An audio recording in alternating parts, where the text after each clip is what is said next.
안녕하세요. 이 책은 웅진 주니어 출판사에서 나온 정조의 꿈을 품은 성곽, 수원 화성이라는 책이에요. 김진섭 작가님의 글과 김병아 작가님의 그림을 만날 수 있습니다.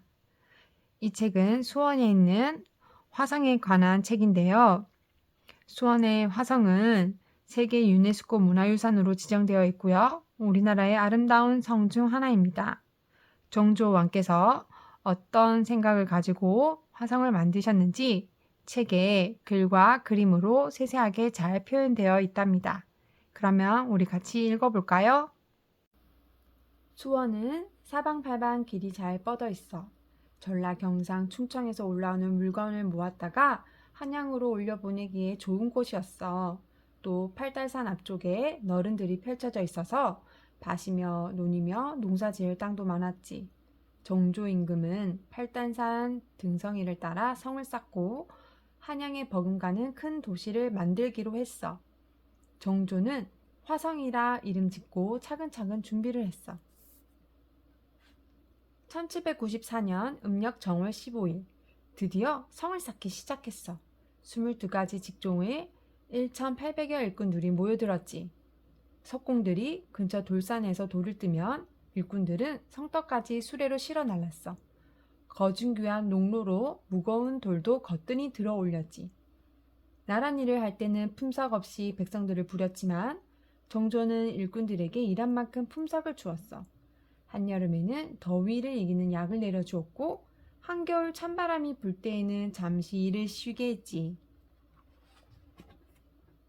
해가 바뀌자 성은 빠르게 모양을 갖추었지.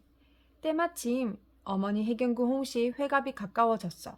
종조는 새로 쌓은 성도 볼 겸 수원에서 회갑 잔치를 크게 열기로 했어.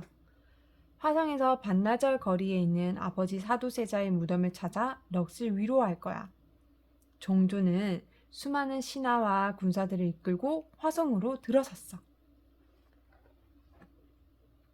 종조는 방화수류정에 올랐어. 구불구불 이어진 성벽이 한눈에 들어왔어. 돌과 벽돌로 단단하게 쌓은 성은 웬만한 화포에도 끄떡없어 보였지. 들판은 기름지고 든든한 성이 지켜주니 백성들이 편안하고 넉넉하게 살겠구나. 참으로 아름다운 성이로다. 초가집 몇 채가 고작이었던 수원은 어느새 제법 북적대는 상업도시가 되어가고 있었어. 노쇠, 종이, 벼루, 삼배 같은 물건들이 쌓였고 전국에서 장사꾼들이 몰려들었어. 경상, 전라, 충청에서 온 물건은 한양으로 팔려갔고 한양에서 온 물건은 경상, 전라, 충청으로 팔려갔어. 원래 살던 사람들은 농사 지은 곡식을 내다 팔았지. 길에는 오가는 사람들로 북적거렸어. 종조는 어머니를 모시고 아버지 사도세자의 무덤을 다녀왔어. 아버지가 그리워 돌아오는 발걸음은 더뎠어. 밤이 되자 정조는 성이 한눈에 내려다 보이는 서장대에 올랐어. 성을 지키는 군사 훈련을 시작하라. 나팔 소리에 이어 대포 소리가 하늘을 울렸지. 백성들은 집집마다 등을 내걸어 마치 축제 같았어. 총과 활을 가진 5천여 장육령 군사들은 드높이 함성을 질렀어. 대포와 총에도 끄떡없는 튼튼한 성이로고. 정조는 어머니 해경구 홍씨의 회갑 잔치를 열었어. 잔치가 끝난 뒤에는 백성들에게 쌀을 나누어 주었지. 성을 쌓는 동안 백성들은 거친 땅을 일구었어. 커다란 저수지를 만들어 논에 물을 대었고 황소는 부지런히 쟁기를 끌었어. 2년 8개월 만에 화성이 완성되었어. 종조는 돌 하나, 벽돌 한 장을 누가 만들고 쌓았는지 꼼꼼히 적은 화성 성령의궤를 받아들였어. 자연과 사람이 함께 어우러져 오랫동안 행복하게 사는 멋진 성이 되리라. 성이 완성되고 네 해 만에 종조는 세상을 떠났어. 오랜 시간이 흐르는 동안 성벽은 허물어지고 자풀이 돋았어. 하지만 정조의 꿈을 품은 화성은 수많은 사람들이 모여 사는 커다란 도시가 되었지.